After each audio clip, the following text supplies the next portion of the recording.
noite. Agradeço a gentil e carinhosa recepção do reverendo Daniel, reverendo Ageu. E me sinto muito feliz em poder participar desta semana teológica nesta igreja. Muito bom voltar a esta igreja, tratando de temas tão importantes, principalmente temas relacionados à história da nossa igreja, a história do catolicismo e da reforma de um modo geral. Já fomos edificados com uma excelente palestra no dia de ontem e pedimos a Deus que nos ilumine, nos esclareça quanto aos temas que irão suceder-se ainda nestes dias. Falar, meus irmãos, sobre Martinho Lutero me constrange. Primeiro porque Lutero é mais profundo do que as fossas marianas e não tenho nenhuma pretensão de abordar aspectos mais profundos e longos a respeito da vida, do pensamento deste grande reformador. Também não sou especialista em Martinho Lutero e não tenho pretensão de ser também. Mas creio que diante de um quadro consistente, através de boas bibliografias, é possível nos aproximarmos de Martinho Lutero, ainda com aproximadamente 500 anos de distância, um pouco mais que isso, que nos separam desse grande pensador. Ele tem muito a contribuir, ele tem muito a nos dizer, a nos ensinar, principalmente a igreja contemporânea. Ele tem muito a falar às denominações de um modo geral e, por que não, a igreja presbiteriana, que é uma igreja co-irmã ali da igreja luterana. Então, é muito difícil realmente tratar de Martinho Lutero, por isso eu circulei um pequeno fragmento da vida de Martinho Lutero, um período curto, cronologicamente curto a respeito dele, e lutas que ele manteve. Ele não provocou, mas provocaram, e certamente por ele rebater muito do que o acusavam, ele acabou também chamando muitas pessoas para uma espécie de arena, para um campo de guerras, não só guerras físicas, mas também, a princípio ali, muitas questões intelectuais e espirituais. Portanto, penso em Martinho Lutero a partir do ano de 1518 a 1521.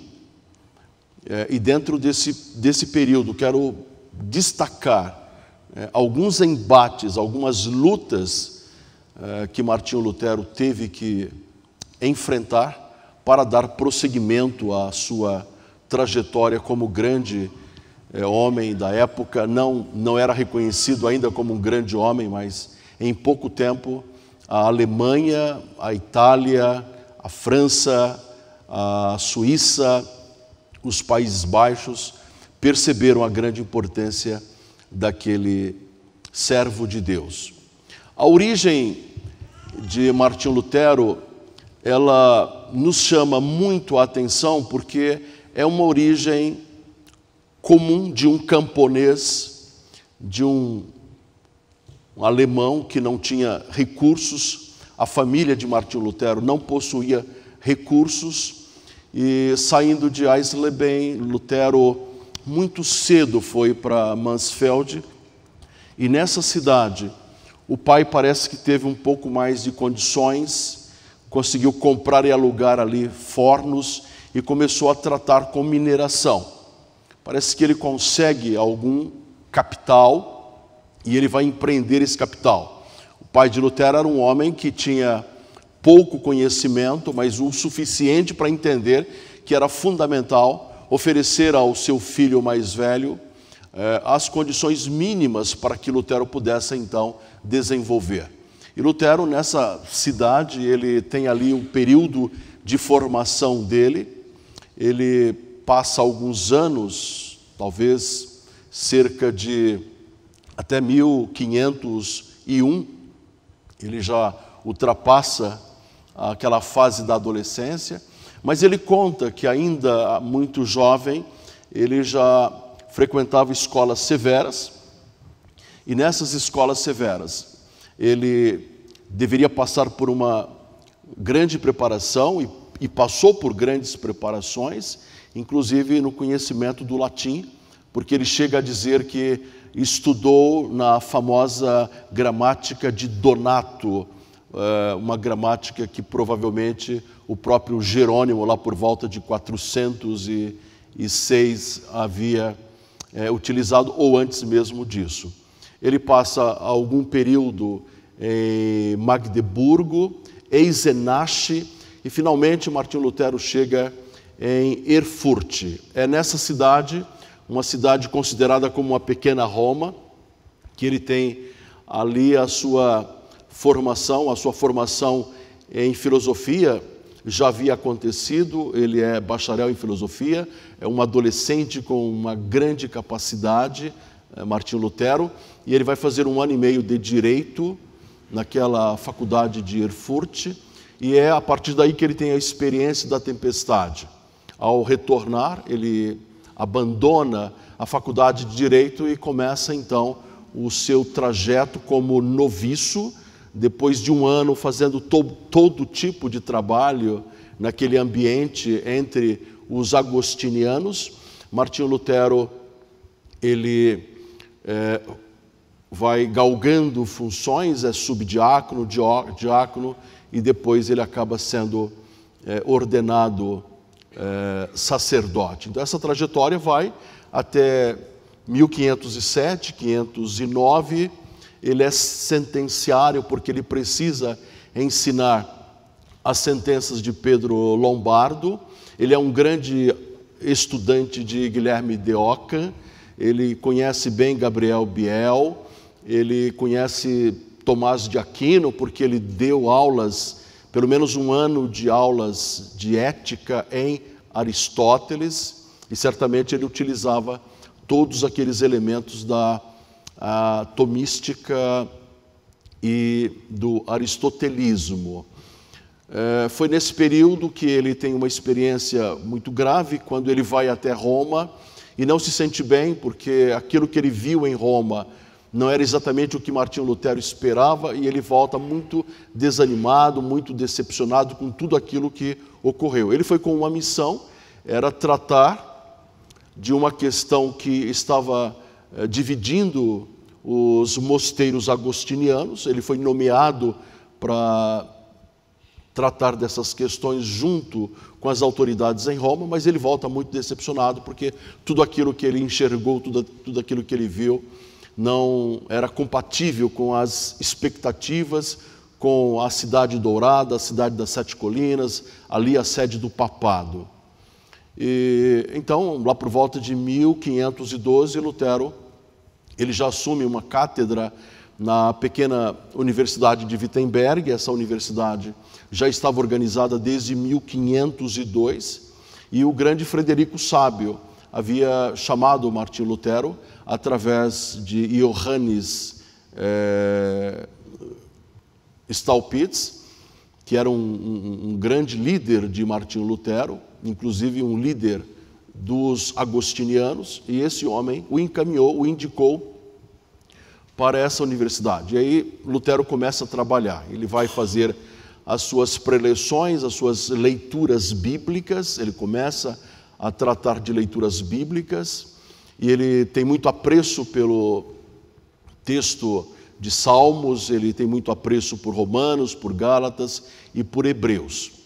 E é um período mais ou menos tranquilo, de 1512 até 1517, e em 1517 ocorre aquele incidente com a venda das indulgências dentro do território das duas Saxônias, a Saxônia do Duque Jorge e a Saxônia de Frederico I. E aquilo foi questionado muito o papel de Johannes Tetzel, que era um dominicano, um homem muito hábil, muito capaz, sabia vender as indulgências, sabia apresentar por todo o local em que aquele indivíduo estava, ou passava, ou permanecia. Era uma grande festa, sempre acompanhado com os seus 2 filhos, e haviam muitos indivíduos com instrumentos, com tambores.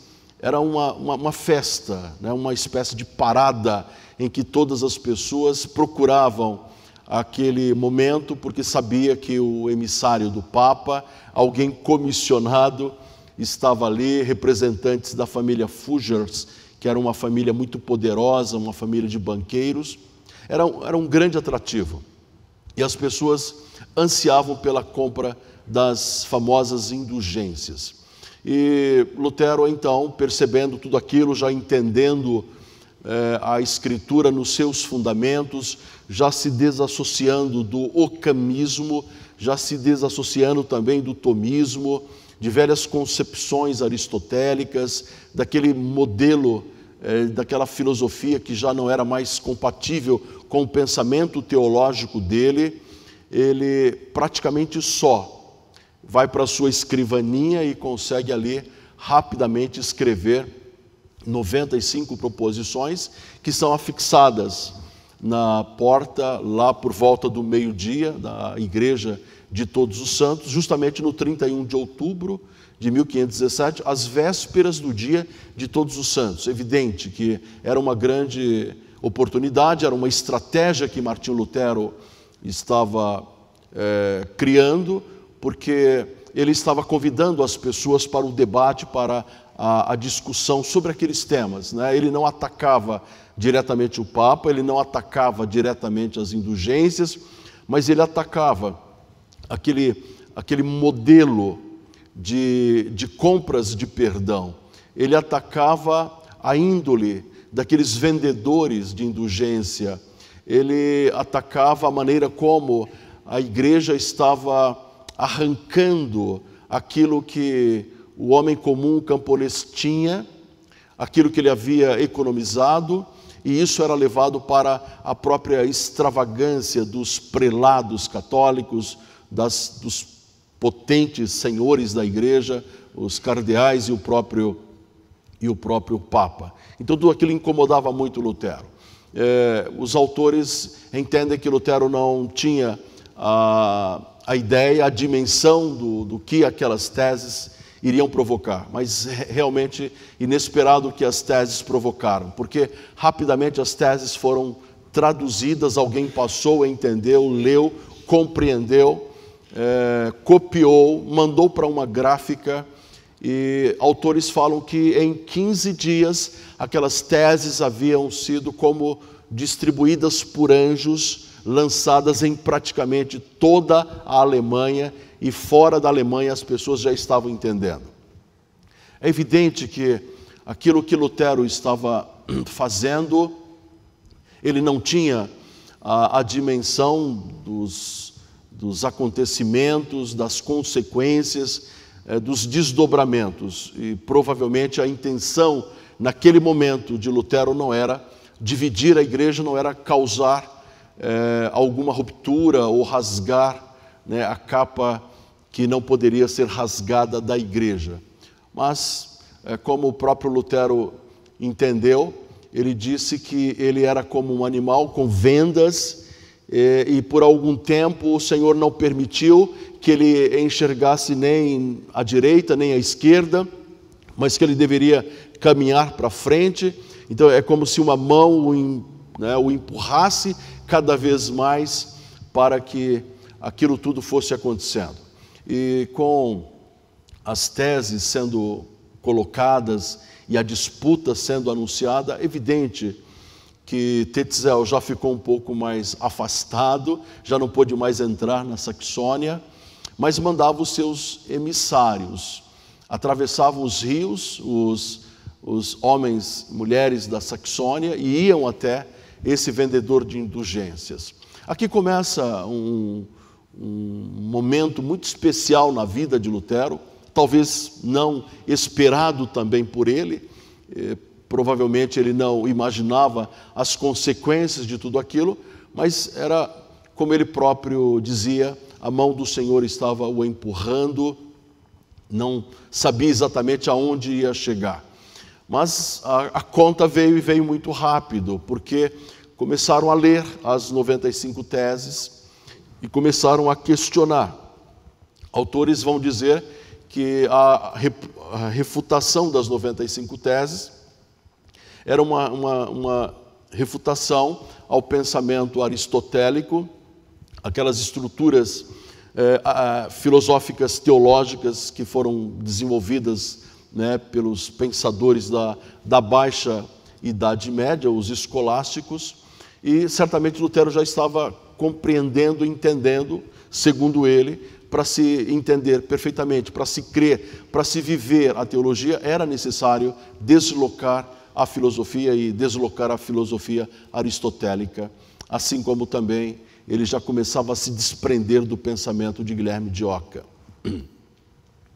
E começaram então a escrever outras proposições, e essas proposições refutavam as teses de Lutero. E há um momento, então, logo depois da Reforma Protestante, em que já há um sentimento de contrariedade entre aqueles que viviam nas cidades próximas, e determinados bispos e padres já pediam para que aqueles prelados católicos começassem a agir. E aí nós observamos o próprio Tetzel escrevendo, juntamente com o famoso Johannes Eck, teses contrárias àquilo que Lutero escreveu, contrariando o pensamento dele, contrariando as 95 proposições, e chamando sempre Lutero, começaram a chamar agora Lutero de cismático, de alguém que estava provocando heresias dentro da igreja, trazendo um pensamento novo. Então é mais ou menos nesse período que nós encontramos ali no final de 1517, comecinho de 1518, uma reunião em Heidelberg, em que um grupo de professores de Martinho Lutero, homens, professores de filosofia inclusive, que o convidam, né, uma espécie de convocação: você deve vir até a nossa cidade aqui, e nós vamos discutir alguns temas que você contraria dentro da filosofia, e queremos discutir também as 95 teses.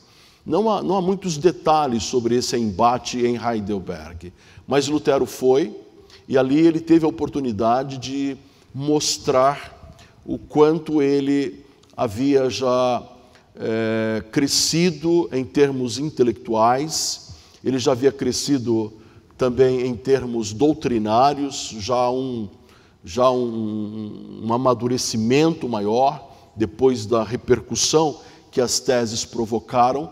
Lutero estava se debruçando sobre os velhos documentos e conhecendo a história. Conta-se, portanto, que nessa reunião, uma reunião que se deu dentro de um claustro agostiniano, e ali diante dos seus professores, ele teve a oportunidade de apresentar as suas refutações, apresentou a sua posição, e Lutero já começa a demonstrar ser alguém preso à Escritura Sagrada, já preso àquele molde preparado pelo próprio Deus, através da Escritura, a sua consciência. É muito importante dizer, já desde agora, que o conceito de consciência de Lutero já começa a se desenvolver, porque a consciência para Lutero passa a ser uma espécie de ente autônomo, totalmente estruturado pela oração, pela piedade, pela Escritura Sagrada e fundamentalmente moldado pela Escritura Sagrada. E Lutero vai o tempo todo falar dessa consciência que ele tem, cativa à Escritura, uma consciência serva à Escritura. É evidente que Lutero está dizendo que a sua consciência, ou tudo aquilo que representa a sua consciência, que vai gerenciar a sua vida, ela estava sendo trabalhada pela Escritura Sagrada. E Lutero usa a Escritura Sagrada, ele é um leitor da Escritura Sagrada, ele é um expositor da Escritura Sagrada. Então é o momento em que ele vai resgatar muito do livro de Salmos, ele vai resgatar muito de Romanos, ele vai resgatar muito de Gálatas, gosta muito de Hebreus. Então já é um homem com um conhecimento grande, suficiente para esse tipo de embate. Ele retorna então dessa cidade. Sempre que ele retorna, ele tem as suas impressões e coloca no papel as suas impressões. Ele precisa dizer o que ele sentiu, o que ele viu. E não só isso, mas Lutero também começa a escrever. Ele escreve para muitos prelados, ele escreve para muitos padres, ele escreve para aqueles priores, ele escreve para o Papa. A correspondência de Lutero para o Papa é uma correspondência muito farta. Ele não se cansa de escrever para o pontífice, mostrando para o pontífice aquilo que ele estava discutindo, por que ele estava discutindo e com quem ele discutia. Se o pontífice não respondia, provavelmente passavam as missivas de Lutero para algum assessor, perdeu a oportunidade de dialogar com esse brilhante servo de Deus. Então Lutero sempre ele escrevia para o Papa, ele sempre escrevia para o príncipe eleitor, o famoso Frederico da Saxônia, embora quem lesse os documentos de Lutero para Frederico da Saxônia era Spalatin, que era uma espécie de bibliotecário, um secretário de luxo, um homem muito culto, muito capaz, muito íntimo do Frederico da Saxônia. E o Frederico da Saxônia, ele tratava Lutero sempre intermediado pelo Spalatin. Então Lutero vai desenvolver muita amizade com Spalatin, escreve para Spalatin algumas vezes, e todas as vezes que ele quer conversar com Frederico da Saxônia, ele está utilizando esse caminho, que é um caminho possível e necessário. Provavelmente porque Frederico da Saxônia, ele era não apenas um príncipe comum, mas ele era um príncipe eleitor, ele era considerado como um grande sábio, e poucas vezes se fala a respeito das ações de Frederico dentro do Império Germânico. E por quê? Porque o Maximiliano, que era o grande imperador do Sacro Império Germânico, nem sempre ele podia comparecer a determinados compromissos e a determinadas reuniões. E quando ele não podia comparecer, ele nomeava o Frederico da Saxônia. Então, Frederico da Saxônia, em alguns momentos até longos, da política da Saxônia, da Germânia e com o imperador, ele foi, por algumas vezes, regente do império. Então era um cargo assim muito alto, muito importante. Ele falava como imperador e ele, portanto, deveria manter a sua retaguarda sempre firme, porque ele era ainda um filho da Igreja Católica, como seus pais foram filhos da Igreja Católica, e ele não entendia que deveria romper com a Igreja Católica naquele momento, dando talvez alguma liberdade, uma liberdade maior, inclusive para que Lutero pudesse então fazer o que Lutero estava fazendo. Entendam que Wittenberg pertence a essa região em que Frederico da Saxônia é senhor absoluto. E ele vai ser o grande anfitrião.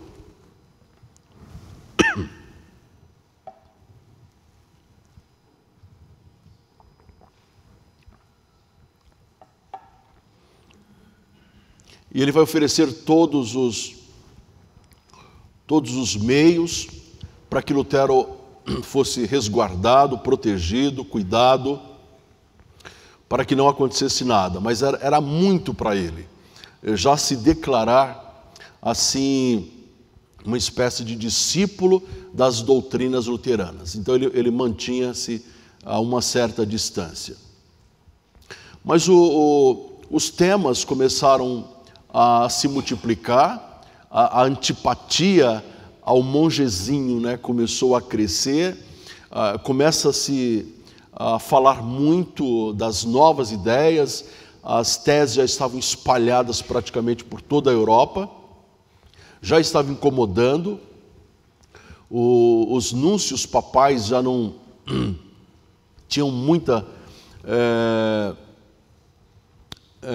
paciência com aquilo, e já estava pedindo providências. Olha, é necessário tomar providências, é necessário parar esse monge, não é possível permitir que ele, então, desenvolva o seu pensamento ou continue a escrever o que ele escreve, atacando, né, a primazia do Papa, atacando a igreja, atacando dogmas, atacando doutrinas da igreja, e não podemos permitir.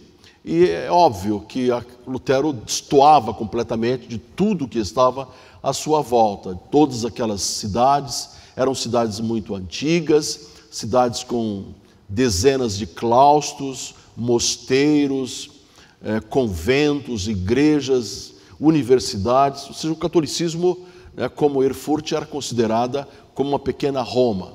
Aquelas pessoas incomodavam-se com aquele indivíduo, que ninguém sabe exatamente quem é, sabe que é um camponês, que agora ascendeu ao professorado da Universidade de Wittenberg, que é uma universidade nova. Ela foi criada em 1502, ela está desenvolvendo-se ainda, e esse homem agora acha-se com direitos e com...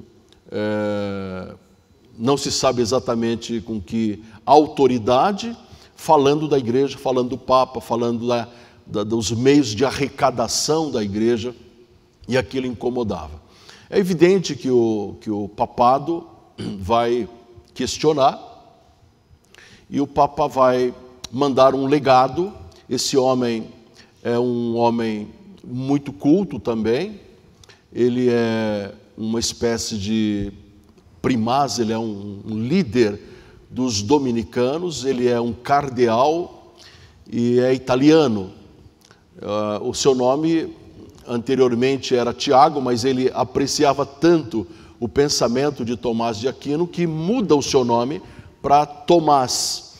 E ele passa para a história como Tomás Cajetano ou Tomás Caetano. Ele era italiano, culto, legado papal, ele tem agora uma missão, o Papa o nomeia, é delegado a ir atrás de Martinho Lutero, e ele deve a todo custo encontrar-se com Lutero e convencer Lutero dos seus erros. Então, ao fazer isso, o papado está mandando ali uma comissão de homens, entre eles esse que é mais especialista, para capturar Lutero. E é evidente que eles não poderiam entrar livremente na Saxônia sem autorização do príncipe eleitor. Então eles vão, né, dizer ao príncipe eleitor que Lutero estava convocado a uma reunião em Roma a partir de 7 de agosto de 1518. E escreve ao príncipe eleitor, o Spalatin conversa, e todos eles ali de Wittenberg conversam também, mas era uma decisão que Lutero não poderia tomar. Então as autoridades maiores, né, o próprio Staupitz, o Frederico da Saxônia, o Spalatin e outros amigos de Lutero entendem que ele é um cidadão alemão, e sendo um cidadão alemão, se ele tiver que discutir alguma questão de ordem espiritual, ele vai discutir dentro do território da Alemanha. E melhor ainda que fosse dentro da Saxônia. Então é dito isso para o Cajetano, e o Cajetano então entende que deveria obedecer, porque ele era um representante do Papa e era uma espécie de embaixador do Papa. Como embaixador, ele deveria fazer uma grande política, uma boa política, inclusive com o Frederico da Saxônia, porque os olhos do Papa estavam também no Frederico da Saxônia, porque o Frederico da Saxônia ele era regente do Império. Então, de vez em quando, ele assumia o Império, e o Papa ficava em situações, às vezes, muito difíceis. Então, olha, se revista de cautela, de cuidado, convença, então, o príncipe, as autoridades, que esse monge ele não pode continuar fazendo o que ele está fazendo e que ele deve se retratar. Ou ele se retrata formalmente, ou então ele será excomungado. E você está de posse da minha autorização para excomungá-lo, caso ele não queira se retratar ou caso ele não pretenda conversar com você. E Cajetano, então, vai com muita cautela e ele marca essa reunião para Augsburgo.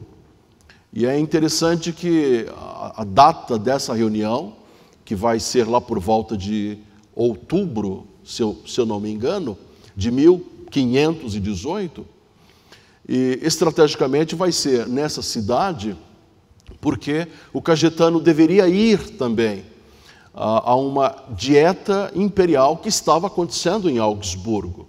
Uma grande dieta imperial acontecia em Augsburgo e provavelmente essa dieta imperial, em que todas as cortes da Alemanha e os representantes da igreja deveriam estar presentes, provavelmente seria a última das grandes dietas que o grande imperador Maximiliano deveria então presidir. Como de fato, como ele morre em janeiro de 1519, aquela foi uma das últimas reuniões. Então a cidade de Augsburgo, ela estava em festa. Haviam pessoas de todos os lados, haviam margraves, landgraves, duques, arquiduques, príncipes, reis, todos os representantes, cardeais, representantes da igreja, os nobres, que certamente faziam questão de estarem presentes numa reunião com essas dimensões todas, e muitas questões eram tratadas ali. Nessa dieta houve uma discussão muito séria, porque discutiu-se ali muito veementemente a maneira como o Papa, através dos seus comissários, estavam arrecadando esses recursos, tirando dinheiro do homem da Alemanha e levando para a construção da Basílica de São Pedro, ou levando os recursos para a Alemanha, para o bem-estar da corte de Roma, levando para Roma. Então a discussão foi séria. Houve também ali uma questão de sucessão, porque Maximiliano estava apresentando o neto dele, o jovem rei da Espanha, Carlos I, com apenas 18 anos de idade. Estava sendo apresentado para a sucessão em Augsburgo. Mas como o príncipe, como o imperador, ele era eleito pelos príncipes eleitores da Alemanha, havia interesse de outros homens poderosos, como Henrique VIII da Inglaterra, queria também a coroa. Francisco I também queria a coroa. E muitas pessoas entendiam que a coroa não deveria ficar com Henrique VIII, não deveria permanecer a manutenção de Francisco I da França, e muito menos com o jovem Carlos I, o rei da Espanha, porque ele já era rei da Espanha, muito jovem. Mas que a coroa deveria ficar com aquele homem que é unânime ali entre eles, sábio e um senhor já muito experiente, que por muitas vezes esteve à frente da regência do Império, Frederico o Sábio. Mas as questões foram outras também, né? Os turcos já estavam próximo de Viena, havia ali uma preocupação muito grande dos turcos em Viena, já atacando, e era necessário que todo o sistema político, econômico e bélico da Germânia, do Império Germânico, da Itália, da França, alinhassem-se, né, e alinhavassem-se para que pudessem então tomarem decisões que fossem importantes para aquele momento histórico, para livrar propriamente o Sacro Império, né, de uma violência maior. Então as políticas ali estavam em todos os lugares em Augsburgo. E esse Cajetano, ele foi o legado papal, ele foi o representante papal dentro daquela magna assembleia, e ele teve a oportunidade de representar o Papa ali. Ele também levou uma coroa cardinalícia, porque ele estava a mando do Papa, nomeando um daqueles bispos grandes daquela região como um novo cardeal. Isso trazia muitas vantagens para o papado. A cidade também era a cidade sede da família Fugers. Essa família era uma família muito poderosa. Para vocês terem uma ideia, a família de banqueiros que emprestavam dinheiro para os Lourenços de Médici. Então, os Lourenços de Médici, ou os Médicis, né, que vinham desse tronco aí do Lourenço, o Magnífico, que eram muito ricos, grandes mecenas, homens poderosos, promotores da cultura, eles pegavam dinheiro emprestado com os Fugers. Bispos, arcebispos, cardeais, o Papa, todos eles tinham nesse banqueiro o caixa que salvavam a cada instituição, sempre quando necessário. E os Fugers possuíam um palácio assim gigante, né? Um palácio luxuoso, um palácio dos mais ricos, dos mais bem feitos, né? Dos mais poderosos daquela época, dentro da cidade de Augsburgo. É interessante que alguns autores falam que os Fugers também, eles construíram um primeiro condomínio popular com centenas de casas populares que recebiam também o nome deles, e eles financiavam para as pessoas com menos recursos que estavam dentro de Augsburgo.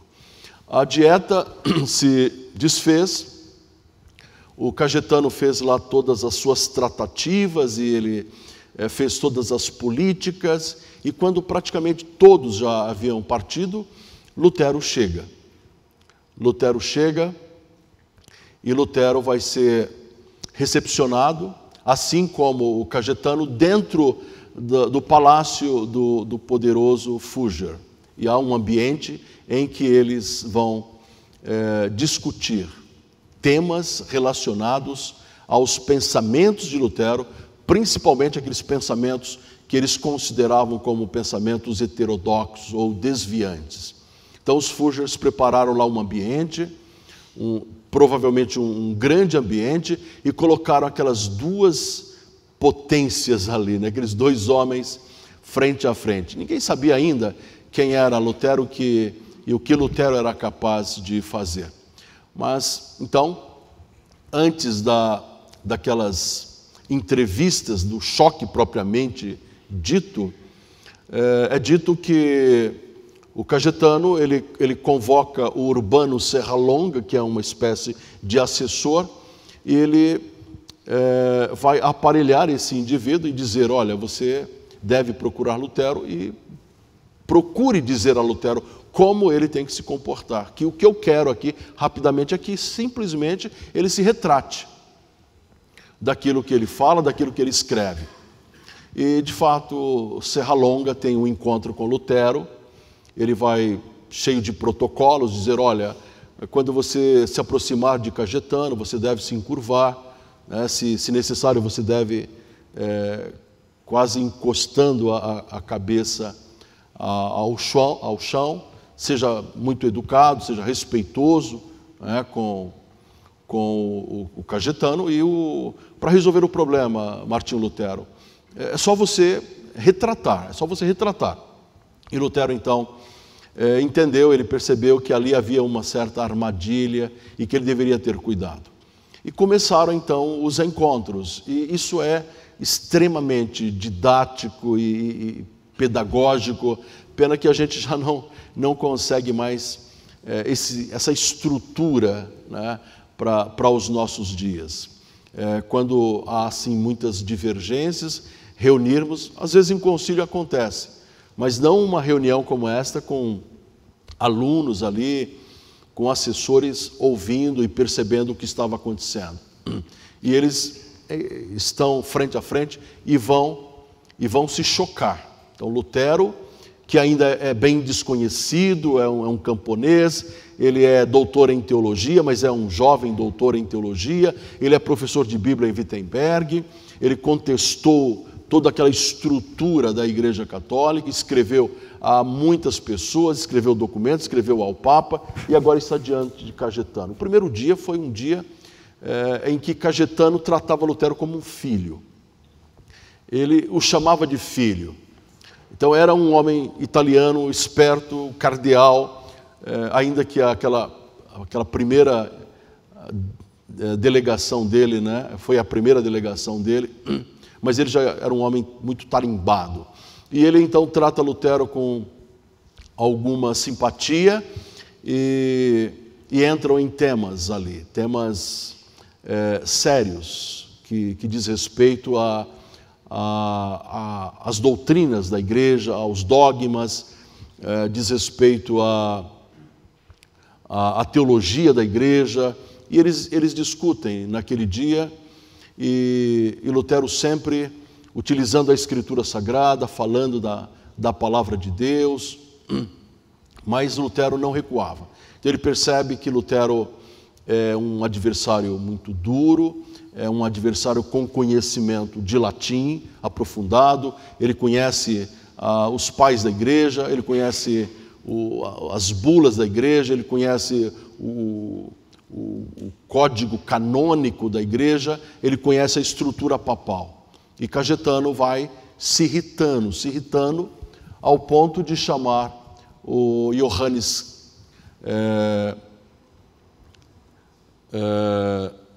Staupitz, e ele fala: olha, é um pupilo seu, ele é da sua ordem, você é o superior a ele, então você tem que aconselhá-lo a ceder. E Staupitz fica numa situação muito difícil, conversa com Lutero, não, eu não arredo o pé. E aí acontece algo interessante.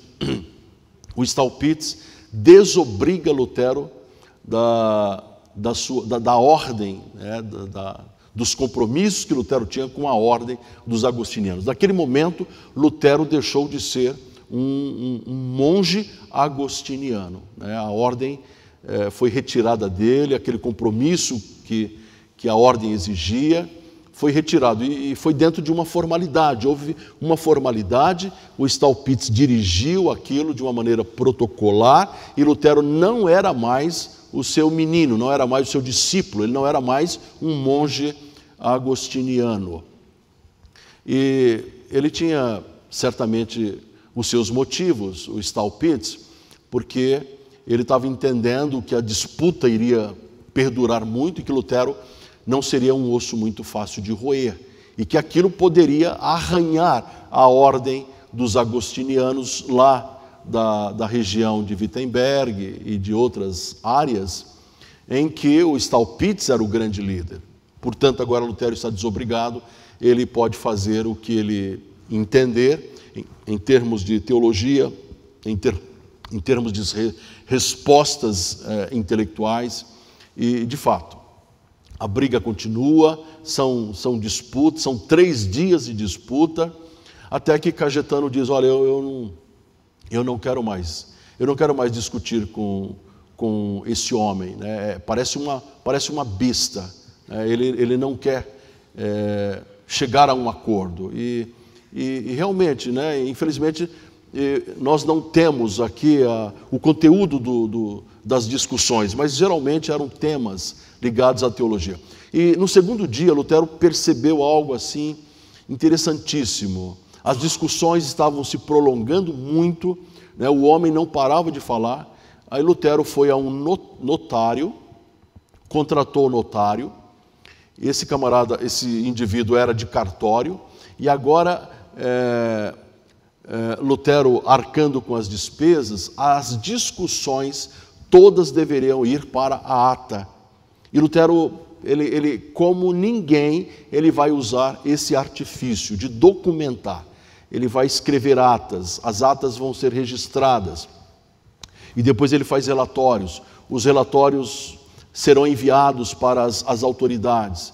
E ele publica essas atas, ele publica os relatórios. Lutero, ele talvez tenha sido o indivíduo que mais fez funcionar o prelo dentro da Alemanha. E de fato, Lutero foi o maior escritor, o maior produtor de texto da Alemanha, pelo menos da primeira metade do século XVI.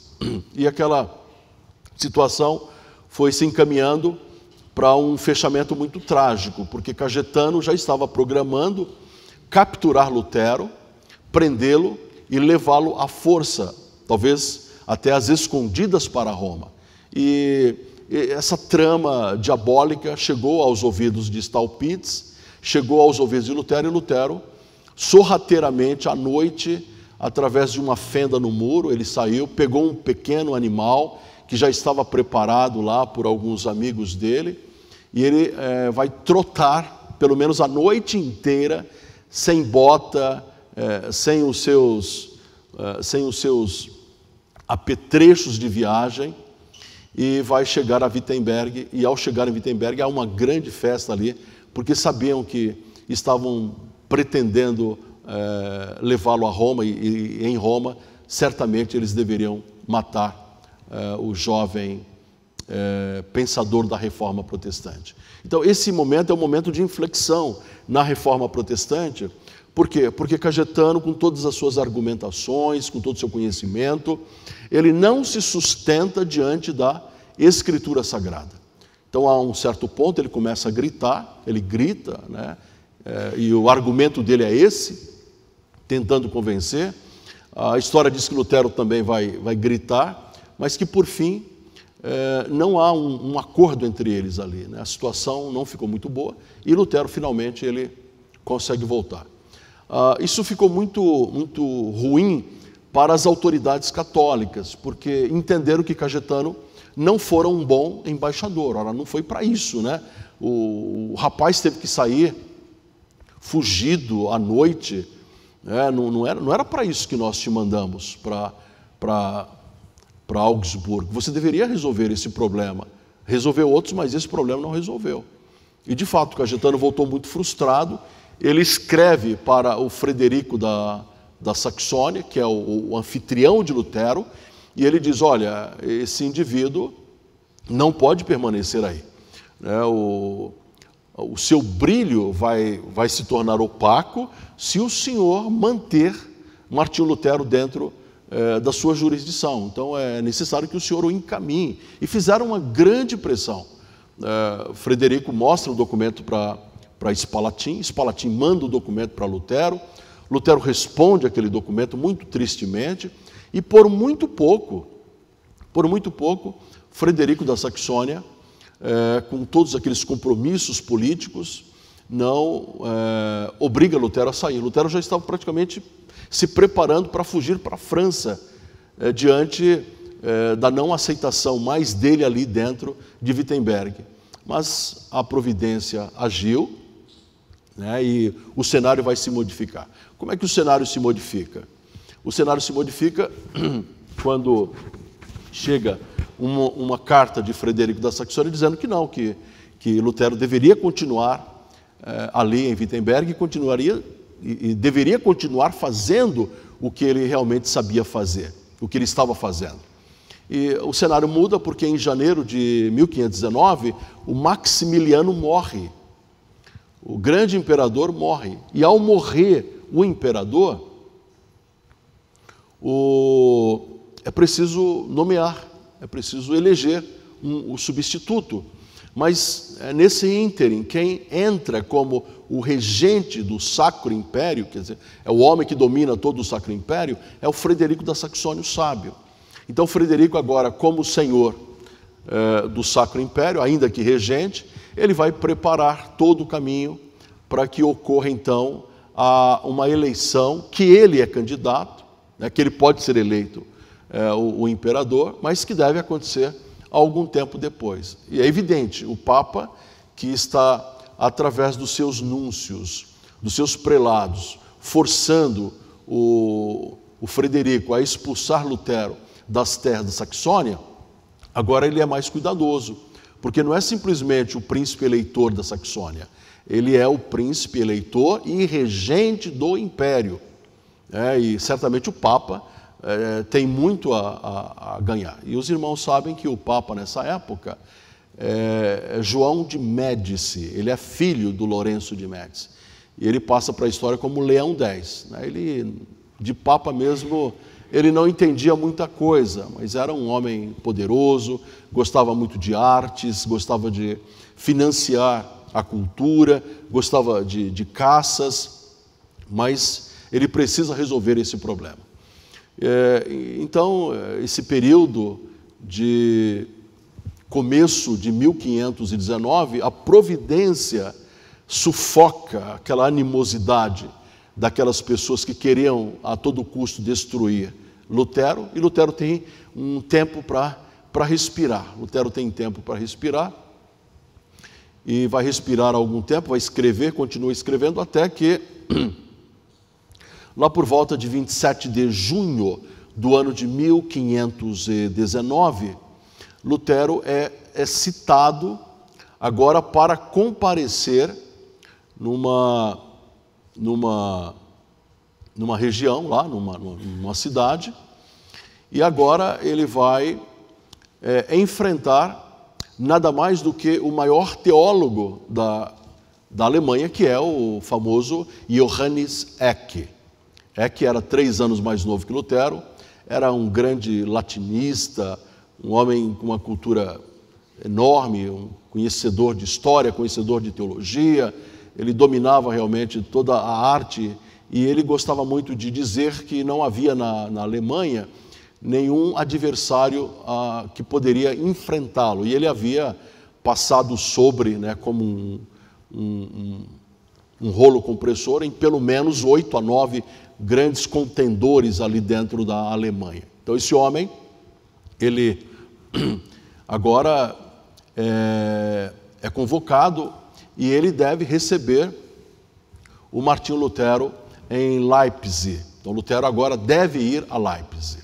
Antes disso, um pouco antes disso, entre outubro, logo depois da disputa de Augsburgo, o papado mandou um certo Karl Miltites. Ele não era padre nem monge, ele era um nobre, ele era uma espécie de assessor, dos príncipes da Germânia, e ele é uma espécie de embaixador também do Papa, mas ele é saxão, portanto ele deveria conhecer bem ali todos os caminhos da Saxônia, e ele deveria convencer Lutero de pelo menos permanecer calado. Então eles tiveram um encontro, Miltites teve um encontro com Lutero.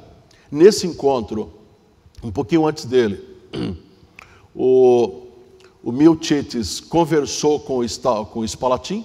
Spalatin denunciou o Johannes Tetzel, e Johannes Tetzel foi convocado para permanecer e para se apresentar diante de Miltites, e Johannes Tetzel não foi, e aí o Miltites pegou muitos documentos e apresentou à casa dos Fugers, mostrando que o Tetzel estava roubando ali o cofre de arrecadação,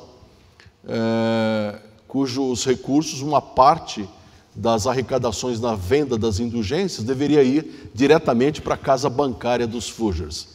E Tetzel, pouco tempo depois daquele incidente, passou muito mal e acabou falecendo. Antes de morrer, Lutero mandou uma carta muito saudosa para ele. Não é ironia, não. Lutero realmente se compadeceu da miséria de Tetzel, que morreu sob acusações muito pesadas. E Lutero conversou com Miltitz ali e acertaram que ele ficaria quieto. E o Miltitz disse: então você aguarda aí uma citação do Papa, que ele vai montar uma comissão, e essa comissão vai dizer exatamente quais são os pontos em que você tem que se retratar. E tudo acabou bem ali. Lutero teve que voltar, né, para Wittenberg, voltou para Wittenberg, considerando que a conversa foi boa, o acordo foi bom, não foram aquelas discussões, né, graves e violentas no campo da teologia, mas era mais ali um diplomata conversando com ele. Infelizmente, pouco tempo depois, o barulho de Roma continuou, quebraram-se os acordos ali, e Lutero novamente se viu na obrigação de escrever para o Papa, de questionar o Miltitz e mostrar que, de fato, estava muito difícil chegar num acordo. Então, nós chegamos em 27 de julho do ano de 1519, e agora Lutero está em Leipzig, diante do maior pensador alemão, que é o Johannes Eck. E Johannes Eck estava discutindo com Karl Stadio. Karl Stadio era um amigo, né, um professor de Wittenberg. Karl Stadio era muito amigo de Lutero e gostava também de debates. Então é Karl Stadio que escreve para Eck, eles trocam missivas ali, um debatendo com o outro, e marcam uma reunião para Leipzig, e eles deverão se encontrar em 27 de junho de 1519. Mas observem, Eck, ele está usando uma estratégia, ele está convidando o Karl Stadio, mas na verdade ele quer encontrar-se com Martinho Lutero. E Martinho Lutero diz: olha, o Karl Stadio, com todo respeito, mas o professor Eck, ele vai devorar você, você não terá a mínima chance. E o Karl Stadio insiste, e a comitiva se dirige a Leipzig, e ali então eles começam a discutir. Os primeiros embates ocorrem com o Karl Stadio, né, o Andreas Karl Stadio e o Johannes Eck.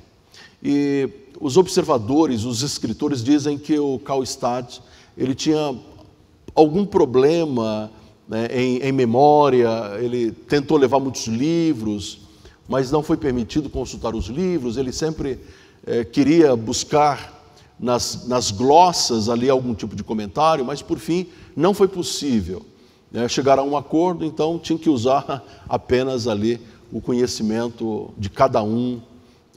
Talvez um momento ou outro lá eles deveriam consultar algum documento antigo. E o Johannes Eck, ele não perdoa o Karl Stadio, realmente ele vai vencê-lo no debate, e ao vencê-lo no debate ele está, na verdade, convidando: eu quero a Lutero, eu quero conversar com Lutero. E Lutero estava ali, Lutero observava, e novamente Lutero se arma, né, dos notários, as pessoas vão com atas e começam a registrar, e começa o debate. É um debate longo, que vai de 4 de julho, se eu não me engano, a 15 de julho. São pelo menos 11 dias de intenso debate entre Lutero e Eck. E o debate, meus irmãos, é no campo da teologia.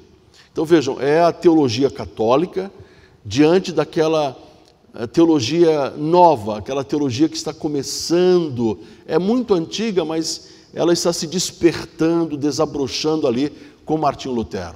E Martinho Lutero, diante desses homens com muita erudição, homens com muita cultura, homens que eram homens muito práticos no ensino, grandes pregadores, debatedores, conhecedores da história. Ele era conhecedor do alemão, porque também era da Alemanha. Ele era um grande erudito, e ali está Lutero, né? O mongezinho que por algumas vezes já fora escorraçado, já fora excomungado, xingado, maltratado, mas aquele homem está ali. Então é ele dizendo, né, eu me senti como sendo empurrado pelas mãos do Senhor. Eu não sabia exatamente para onde Deus estava me levando, mas eu tinha que ir, eu tinha que fazer o trabalho do Senhor.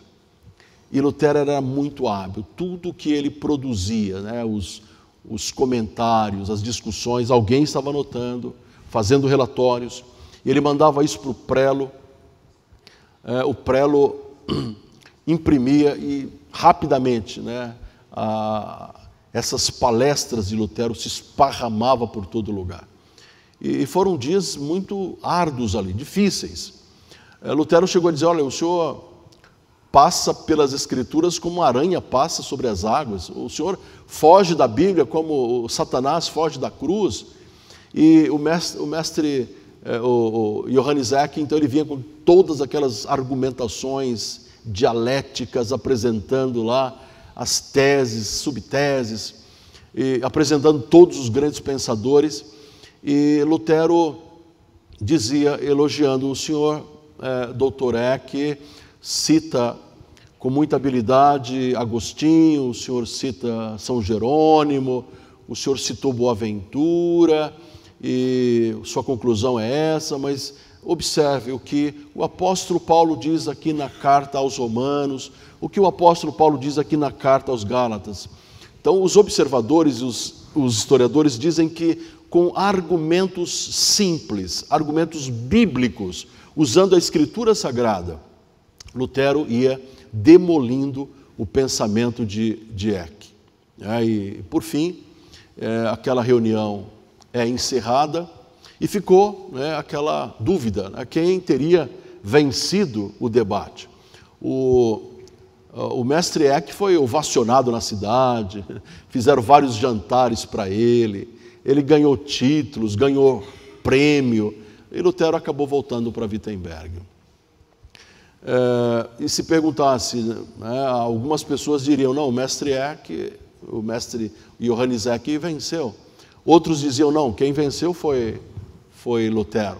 E muitos dos discípulos, como o Poliandro ali, que era um dos discípulos do mestre Johannes Eck, e vários outros, inclusive um jovem príncipe de 12 anos de idade, ouvindo esses debates, inclusive o debate de Augsburgo, ele se interessa pela reforma protestante. Então algumas pessoas dizem: não, quem vence foi Lutero. Outros dizem: não, quem venceu foi Eck. Mas em tudo isso, meus irmãos, observem, era um homem, Lutero era um homem da providência. Lutero era um homem inacessível. Mas ele era inacessível não porque ele era um super-homem, não porque ele tinha capacidades extra-humanas, não porque havia um exército cercando, mas ele era inacessível porque o Criador o tornara inacessível naqueles dias. As pessoas simplesmente poderiam tirar a vida de Lutero com uma punhalada, com uma foiçada, com veneno, com uma emboscada, com um atropelamento, com fogo, e nada disso acontecia. Ele pegava o seu alaúde, e ia para esses campos de batalha. Eram verdadeiros campos de batalha. Lutero, ele não rejeitava um debate teológico, um debate intelectual, filosófico, e sempre pautado na Bíblia, sempre baseado na Bíblia. Contra o Johannes Eck, eles começaram a discutir sobre a primazia do Papa. O Eck acreditava na infalibilidade papal, que o Papa é o supremo pastor da igreja. Lutero discordava. Eles discordaram em muitas coisas. Quando chegaram nas indulgências, o mestre Johannes Eck disse: olha, aqui nas indulgências eu pouco tenho a discutir com Lutero. Não fosse o debate sobre o Papa, eu concordaria com Lutero quanto a essas proposições que ele escreveu contra a venda das indulgências. Então ele sai desse encontro muito fortalecido. É um outro ponto de inflexão na vida de Lutero. Ele realmente consegue sair, e saiu bem disso tudo. Então Lutero volta para Wittenberg, continua escreve para o Papa novamente. Ele agora apela a um concílio acima do Papa, se houvesse, não havia essa possibilidade. E por fim, ele agora está apenas dando credibilidade à Escritura, continua escrevendo, mas a autoridade para Lutero agora não é concílio, não é Papa, não é cardeal, não é mais ninguém, é a Escritura Sagrada. Então ele está se valendo da Escritura Sagrada e já há algum tempo ele está chamando o Papa de Anticristo. Já há algum tempo ele bate chamando o Papa de Anticristo. O ano de 1520 chegou. Nesse ano nós temos a Exsurge Domini, que é a bula que vai acusar Lutero no fim de 1520, e a Encoenda Domini, que é a bula que vai exonerá-lo, excomungá-lo definitivamente no começo de janeiro de 1521. Nesse ano de 1520, Lutero escreveu o apelo à nobreza cristã da nação alemã, escreveu o cativeiro babilônico, escreveu a liberdade do cristão. Eram documentos bombásticos, né? Se os irmãos tiverem oportunidade de procurar algum comentário, de ler alguma coisa, façam isso e vocês vão ficar assustados, né, com a gravidade dos argumentos de Martinho Lutero e agora o quanto ele vai questionar os postulados da igreja. Então, nesse ano aí, os prelos se multiplicaram, esquentaram, venderam e soltaram. Lutero escrevia muito, né? Algo assustador o que Lutero escrevia. E finalmente, né, Lutero ele vai ser citado para comparecer em Worms. A bula da excomunhão ocorre, né, alguns meses anterior a Exsurge Domini, num ritual que eles fizeram, ela foi queimada e o código canônico também foi queimado, vários outros documentos foram queimados. E essa outra, no começo de 1521, excomunga Lutero definitivamente. Mas Lutero é citado. E quando Lutero estava no dia 27 lutando, né, com Johannes Eck, em Frankfurt estavam a dieta reunida, nomeando e coroando Carlos I da Espanha como Carlos V agora do Sacro Império Romano-Germânico. Um menino com 19 anos assume o Sacro Império, né? Ainda que ele vai ficar pelo menos 2 anos, 1 ano e meio distante, e nesse 1 ano e meio distante, Frederico continua sendo o regente, mas por fim ele vai assumir. Então, quando convocam Martinho Lutero para a dieta imperial de Worms, que já está reunida desde janeiro, né? Desde janeiro já estão tentando queimar Martinho Lutero.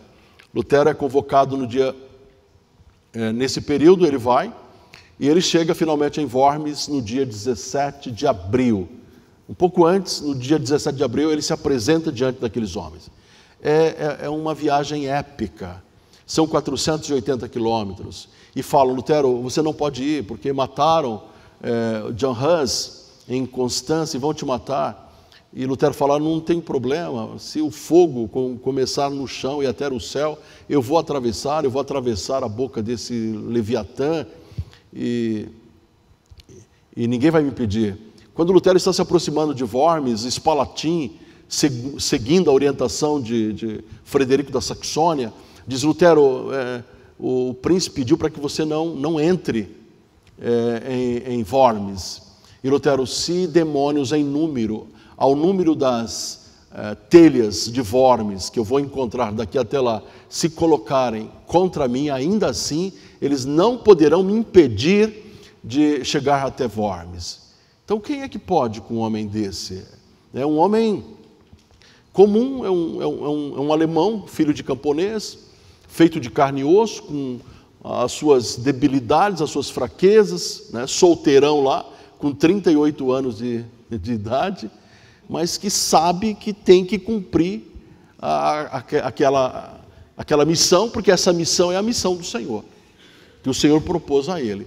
E, finalmente, ele chega em Worms. Meus irmãos, ali você tinha imperador, o Fernando da Áustria, arquiduque da Áustria, landgrave, margrave, duque, arquiduques, todas as autoridades papais, cardeais, nobres, príncipes, eleitores, uma multidão de homens, né, e homens nobres. Era uma assembleia esplêndida. E nessa assembleia, de novo, a providência levou esse pequeno homem, esse homem simples, para que estivesse diante do imperador. E aquele imperador ali, através dos seus representantes, perguntam no dia 17, né, se aqueles livros que estavam diante dele eram deles. Ele concorda. Se Lutero poderia abjurá-los. E Lutero diz, olha, eu não posso responder, e eu peço ao soberano Senhor que me dê mais um dia. E Lutero passa a noite orando, ele ora, e ele volta no dia seguinte. E ele faz um pequeno discurso e diz, se vocês, por argumentos lógicos, ou usando a Escritura Sagrada, não me convencerem, eu não vou me retratar. Os livros são meus. Eu não posso ir contra a minha consciência, porque a minha consciência é cativa à Escritura Sagrada. Ali Lutero estava dizendo, ali Lutero estava gritando, era o grito de liberdade do homem comum, era o grito de liberdade contra as tiranias papais, as tiranias imperiais, contra todo tipo de tirania. Então, essa frase de Lutero é o caput e a conclusão, é a base de todos os documentos de liberdade que nós temos no mundo ocidental. Lutero estava dizendo, eu não posso ir contra a minha consciência. A minha consciência é um ente autônomo e a minha consciência foi formada pela Escritura Sagrada. Ela é serva da Escritura Sagrada e não é bom ir contra a Escritura Sagrada. Estou aqui diante de vocês, que Deus me ajude, que Deus me abençoe. Aí passou um calafrio, né, em todos eles, porque não sabiam o que fazer. E aí convidaram Lutero a sair. Ao sair, começaram a gritar, ao fogo, a guarda espanhola, ao fogo, ao fogo, ao fogo, ao fogo, e nada de fogo. A população levantou Lutero nos braços ali, as pessoas gritavam, ovacionavam, da forma como Lutero chegou, com centenas de pessoas esperando, Lutero agora foi recebido nos braços. E aí, o Carlos V, o que fazer? Reuniu lá, né, já no esvaziamento da Assembleia, e soltou um documento imperial. O documento imperial dizia que Lutero teria 21 dias de vida para voltar, mas que, ao final desses 21 dias, ele seria caçado e executado, e ele seria morto.